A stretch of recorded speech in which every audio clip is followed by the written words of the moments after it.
When I was just a little girl, I used to love to wear my hair in curls.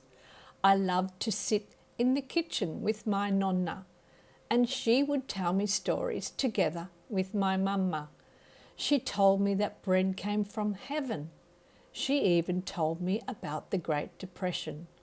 I sat there with her and listened silently about the war and famine in her country. Bread was sent from God, she said.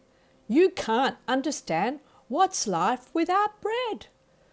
Bread was never thrown away. We always ate it and used it for the day. She kissed the bread in front of me. She loved to toast it and dunk it in her tea. She told me about the war and how her country had become poor. As I sat there on the kitchen stool, I felt that life had been so cruel. My nonna was a sweet Sicilian woman. She loved to watch TV in her big chair and large cushion.